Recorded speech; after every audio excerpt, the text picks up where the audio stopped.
This is the VOA Special English Agriculture Report. Some people say broccoli looks like small trees and cauliflower like gathered clouds. They think broccoli is only green and cauliflower is only white. But these nutritious vegetables also come in more colorful versions. One kind of cauliflower, for example, is orange, and broccoli can be purple. Broccoli and cauliflower are among the most nutritious vegetables. They are high in vitamin C, fiber, and other nutrients. And they contain substances that are believed to fight cancer. They belong to the cabbage or cole family. Other members include cabbage, collards, Brussels sprouts, kale, and kohlrabi. Agriculture experts at the Ohio State University Extension say broccoli and cauliflower grow best in cooler climates.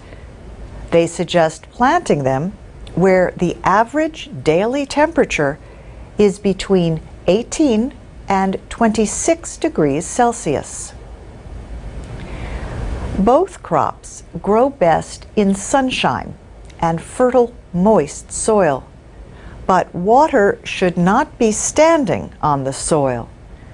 Using mulch helps keep the ground moist and cool. Mulch also helps feed the soil and controls weeds. Broccoli and cauliflower can grow outdoors from seed or as small plants. Vincent Fritz of the University of Minnesota Extension suggests that results are far better with small plants. He says the vegetables should be planted so that they can be harvested before the hottest weather. Experts differ about how to space the plantings in the ground. One suggestion is to plant them in rows about 3/4 of a meter to nearly 1 meter apart. Then place broccoli plants about 20 to 30 centimeters apart in the rows. Set cauliflower plants 38 to about 46 centimeters from each other in the rows. As it grows, a cauliflower plant will start to form a head. The head contains flower buds that are tightly closed and at least 2 leaves wrapping it. Gather and tie the leaves over the head and do not wait for the buds to separate before harvesting. Harvest the center flower bud cluster of broccoli when it reaches the size you want and while the buds are still tightly together. Cut the main stem about 12 to 15 centimeters below the head. You can eat broccoli and cauliflower raw, or you can steam them in a small amount of water or stir-fry them in a small amount of oil. The less time they cook, the better. And that's the VOA Special English Agriculture Report. This is the VOA Special English Agriculture Report. Some pirates catch fish instead of ships. The problem is known as illegal, unreported, and unregulated fishing. Such fishing harms the productivity of fisheries and hurts developing countries especially. The fish pirates can easily land in ports that are not well controlled. Then they sell their catch at prices too low for the local fishing industry to compete.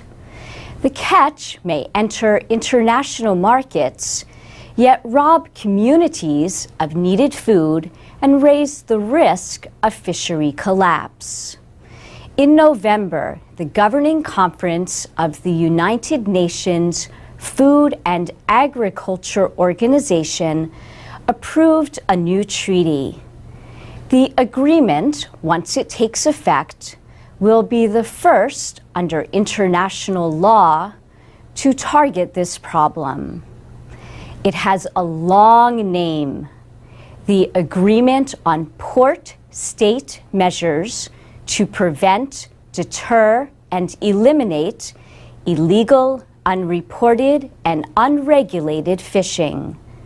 The FAO says that by signing the treaty, governments promise to take steps to guard their ports against ships involved in such fishing. The behavior of a fishing boat is mainly the responsibility of the nation whose flag it flies. The new treaty is directed at countries where fishing ships enter port. The aim is to get the countries to identify, report, and deny entry to offending vessels. To land, foreign fishing ships will have to request permission from ports that are able to inspect them. And before they arrive, they will have to send information on their activities and the fish they are carrying. If a ship is denied entry, other ports will be told, and the nation whose flag it is sailing under must take action. The agreement will take effect once 25 countries have ratified it into law after signing it. 11 members of the Food and Agriculture Organization immediately signed the treaty. They included Angola, Brazil, Chile, the European Union, Indonesia, and Iceland. The others were Norway, Samoa, Sierra Leone, the United States, and Uruguay. Activists with the Pew Environment Group say countries should use the measures even before the treaty takes effect. The group notes that a past fishing treaty took almost 10 years to come into force. But the director of international law programs at Southern Illinois University is more hopeful. Cindy Buys thinks the treaty might take effect in only about a year. But she points out that the success of the treaty depends on the ability of nations to enforce it. And that's the VOA Special English Agriculture Report. From VOA Learning English, this is the Agriculture Report in Special English. Thanksgiving Day is a national holiday that Americans celebrate on the fourth Thursday in November. This autumn festival is traditionally celebrated with family and friends over a big meal that takes hours to prepare. The meal usually includes turkey, served along with dishes like cranberry sauce, sweet potatoes, green beans, and pumpkin pie. The turkey is usually seasoned and roasted in an oven, but some people fry the bird in oil or cook it on a grill. The National Turkey Federation estimates that Americans ate 46 million of the birds during last year's holiday. About 2/3 of the turkeys raised in America came from 6 states: Minnesota, North Carolina, Arkansas, Missouri, Virginia, and Indiana. Turkey is eaten all year, not just during the holidays. Americans have been consuming an increasing amount of turkey, although chicken, beef, and pork are still more popular. One industry official says 2012 will not be as profitable for turkey farmers as past years have been. Feed costs are up, while turkey prices are about the same. The Pilgrims' Feast in 1621 is often considered the nation's first Thanksgiving. The Pilgrims were early settlers of the Plymouth colony in what is now Massachusetts. They held a 3-day feast to celebrate a good harvest.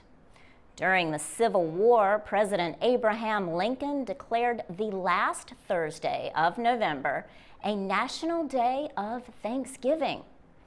As the Great Depression was ending, President Franklin Roosevelt established the holiday on the month's 4th Thursday.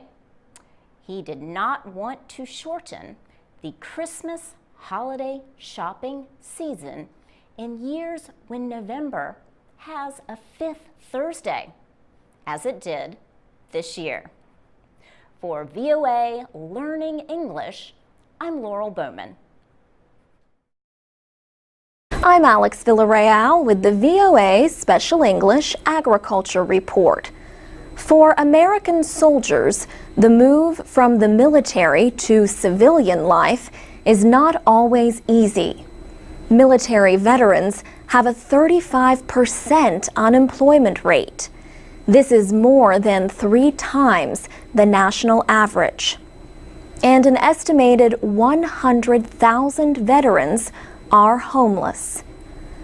The federal government and private organizations offer programs to help veterans. One private program is called Archie's Acres. It is on a 2-hectare farm in Southern California. Marine Sergeant Colin Archiplay returned to the United States after serving 3 tours of duty in Iraq. He and his wife Karen bought a farm in Southern California. They produce organic hydroponic crops. They grow their tomatoes, lettuce, and basil in pure water instead of in soil. Karen Archiplay says her husband wanted to share the peace he found on his farm with other veterans. So the Archiplays worked with the local Veterans Administration office. They wanted to help returning troops translate their leadership skills to private business. Archie's Acres is helping combat veterans become agricultural business owners. Colin Archiplay is expanding his program to teach business skills. And he plans to include active troops who are ending their service. He notes that many veterans suffer from post-traumatic stress disorder. This is made worse when they cannot find jobs and become homeless. He believes that the rate of PTSD would drop if soldiers could spend their last few months in the military learning skills so they could get jobs. In his new 6-week program, Colin Archiplay will teach agricultural skills from planting to harvest. Karen Archiplay will teach marketing. Educators from the Small Business Administration are also involved. They will teach classes on how to operate a business. Colin Archiplay does not expect veterans completing the program will have any problems finding work. He hopes to expand his program to serve veterans on the East Coast.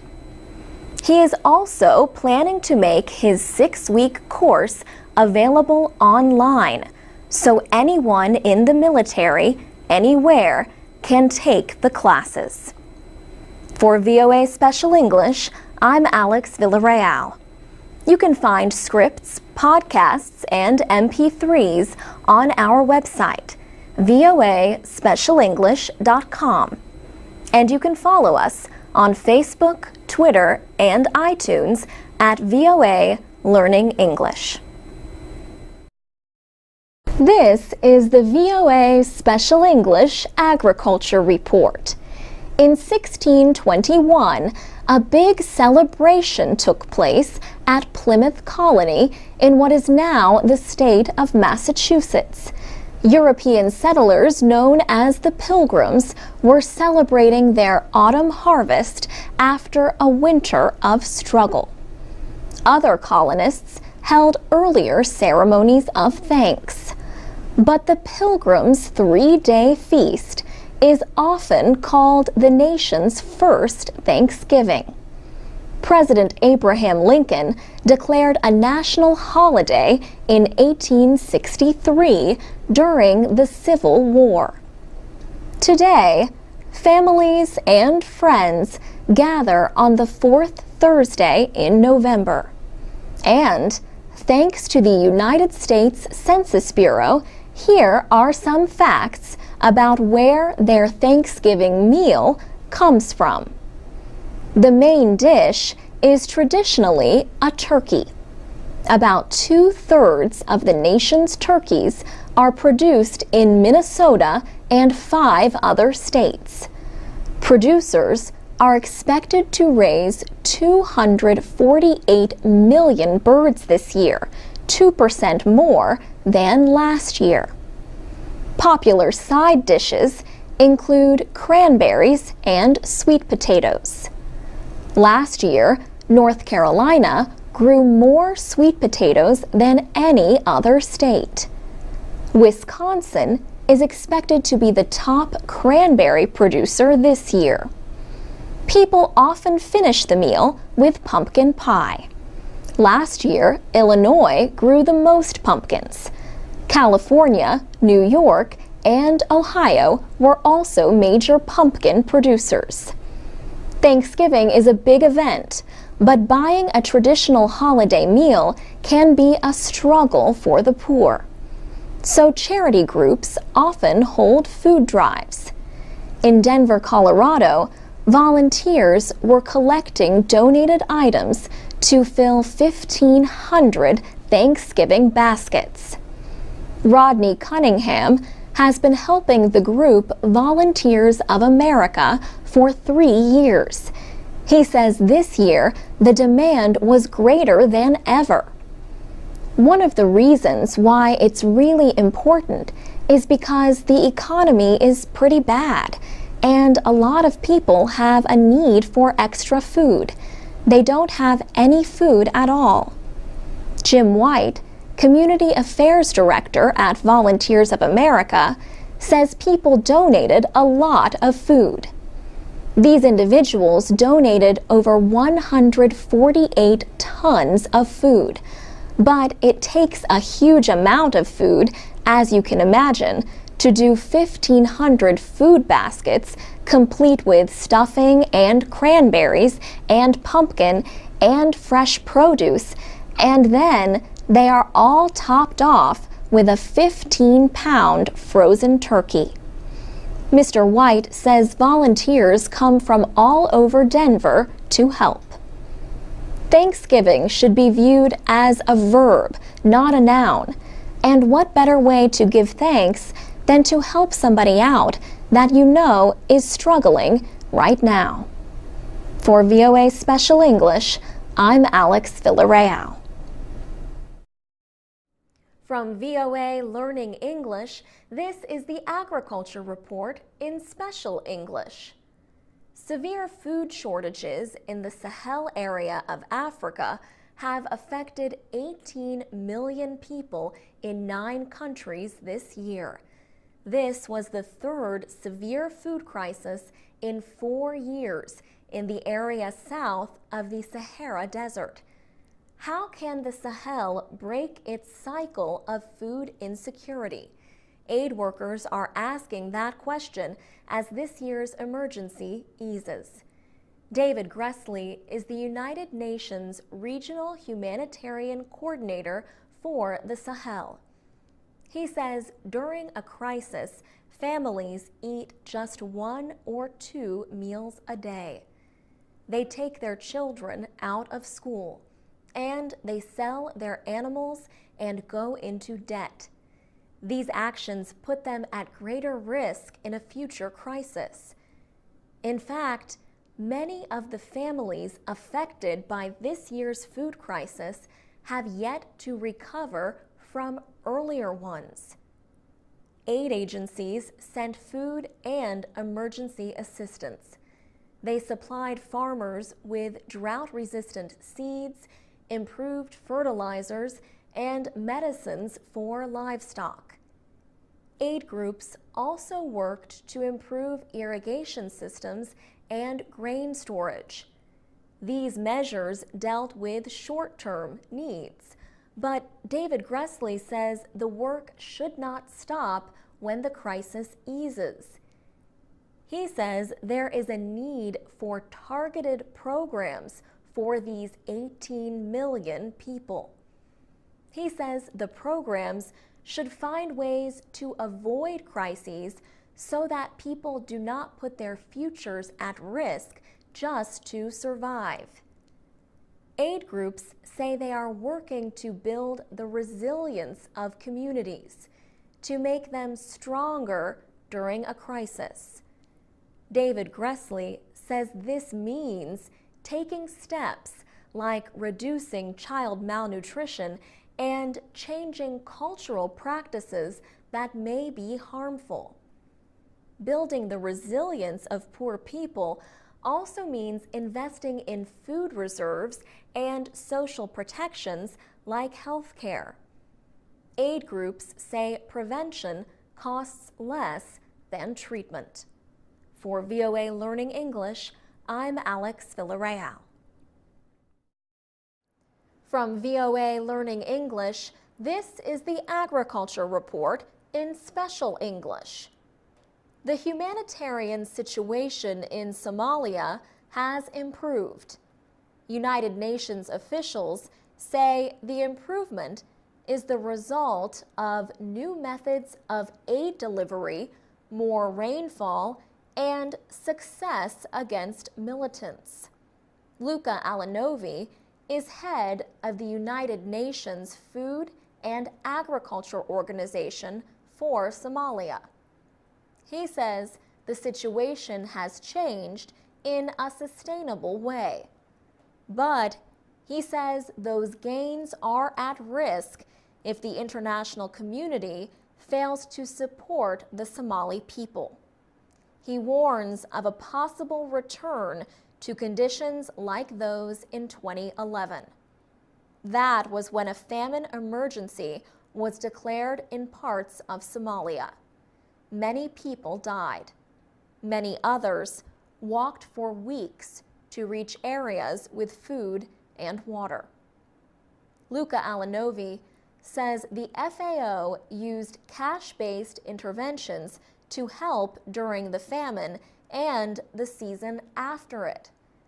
He says the aid effort urged Somalis to stay where they were. Earlier interventions, he says, were based more on simply providing food, shelter, and other basic needs. 2012 was a good year for rainfall in Somalia. 2 major rivers cross the country, so irrigation can be used in a lot of areas. Luca Alanovi says continued investment in irrigation could increase agricultural production to meet the needs of more than half of Somalia. Another issue affecting the humanitarian situation has been the success against the militant group Al-Shabaab. Forces from the African Union, known as AMISOM, along with those from the Somali government and Kenya, have driven militants from many areas.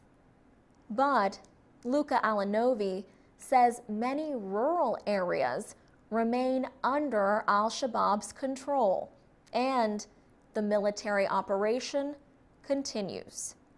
For VOA Learning English, I'm Alex Villarreal. This is the VOA Special English Agriculture Report.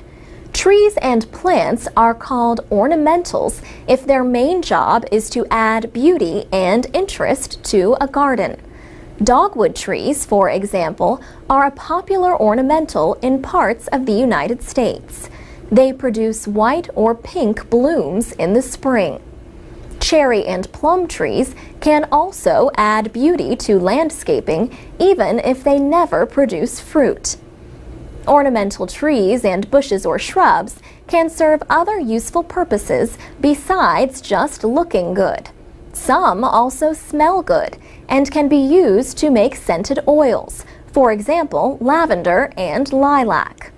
Ornamentals can be used to mark the border of a property or to provide privacy from neighbors. They can be used to hide trash cans and storage sheds. Most ornamentals have the same needs as other plants: water, mulch, pruning for shape, and inspection for pests. But Master Gardener Bob Orazi says most of them take care of themselves after the first 6 months. Bob Orazi is a horticultural advisor in Howard County, Maryland. Years of experience have shown him that people often decide to plant an ornamental bush when they see one in bloom. They might see the yellow blooms on a forsythia bush, one of the first signs of spring, and decide to plant one. But he says most ornamentals are better to plant just before their leaves open. Some ornamentals and other plants are sold with their roots in a ball of dirt held together with burlap. But David Robson of the University of Illinois Extension says more and more plants are grown in containers. They are easier to ship that way. However, the roots may become encircled by growing around and around in the pot. So his advice is to pull the plant out of the container, then cut the bottom half of the root ball into 4 parts. This process is known as butterflying. The bottom of the root ball will look something like the spread open wings of a butterfly. David Robson says planting the root ball this way will produce much faster growth on a tree or shrub. But you have to remember that by butterflying, you are cutting down the overall height of the root ball. So his suggestion is to butterfly it first, then measure how tall the root ball is before digging the hole. Make sure not to dig too deep. The plant should not be sitting below the soil line. Another suggestion is not to let shrubs grow taller than 4.5 meters. If some shrubs get too tall, he says, they start losing their ability to produce good flowers. In that case, your ornamental plant might not be so ornamental. For VOA Special English, I'm Alex Villarreal. For more gardening advice, go to voaspecialenglish.com. This is the VOA Special English Agriculture Report. Foreign investment in African land is growing. Countries like China, Saudi Arabia, and South Korea are leasing or buying millions of hectares to grow food for their people. Research shows that many large land deals lack protections for small farmers. Contracts may guarantee leases for up to 99 years, leaving local people without land for generations. Better practices balance exports with local food needs and give farmers ways to enforce promises by investors. They also make clear what kinds of jobs and how many jobs will be created. Smallholders can gain influence if they form cooperatives or unions, or have the support of non-governmental organizations. There are different business models for cooperation between investors and local farmers. Lorenzo Cotula is a senior researcher at the International Institute for Environment and Development in London. One popular method, says Mr. Cotula, is contract farming. Contract farming has been around for a very long time, and which essentially involves a company providing credit, inputs like seeds and fertilizers and training and all that, and then buying produce from the farmers at a fixed price when harvest time comes. Companies usually deduct the cost of the inputs from the final purchase price. He says contract farming represents up to 60% of tea and sugar farming in Kenya and 100% of cotton farming in Mozambique. Contract farming may give farmers more access to markets for high-value crops. But Mr. Cotula found that contracts often go to wealthier farmers. Poorer farmers often work as labor on the contracted farms. The price that companies pay to farmers may be low, and companies might not honor purchase agreements when market conditions change. Also, growers may go into debt when the company deducts payments for inputs from the final purchase price. Another business model is a joint venture. Lorenzo Cotula says an equity stake or share of ownership in a business can give communities a voice in decision-making. It can also provide income in the form of dividend payments. But a practice called transfer pricing can make those dividends disappear. Prices are inflated or deflated in deals with companies linked to the partner in the joint venture. This practice reduces profits for the joint venture company and dividends for smallholder partners. As a solution, contracts may require fair market prices for sales to partners. For VOA Special English, I'm Alex Villarreal.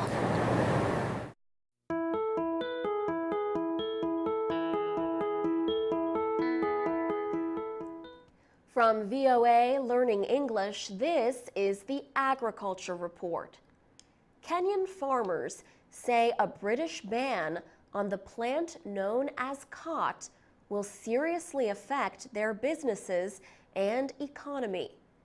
Exports of cot, also called miraa, are worth a lot of money to Kenya.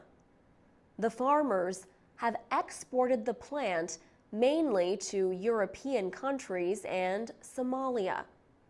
Cot is grown in the colder climates of central Kenya. For years, people have been using it as a drug.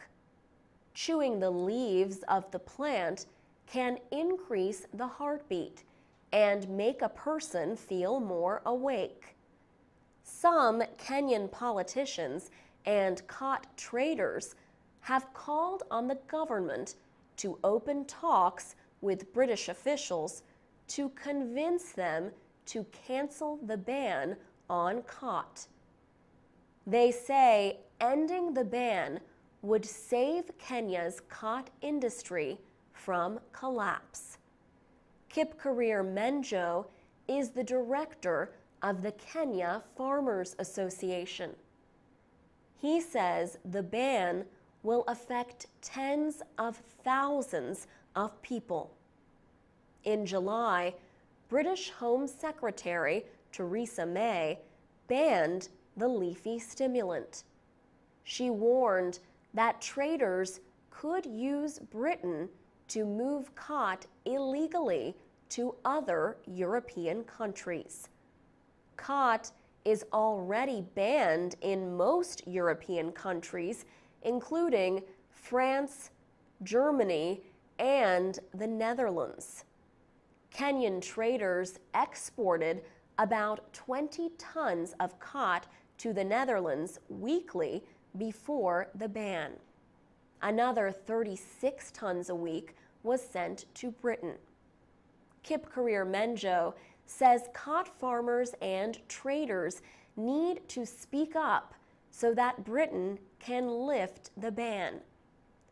As the farmers and traders study the latest developments in Europe, another battle awaits them inside Kenya. The National Authority for the Campaign Against Alcohol and Drug Abuse is urging the government to list khat as an illegal drug. For VOA Learning English, I'm Alex Villarreal.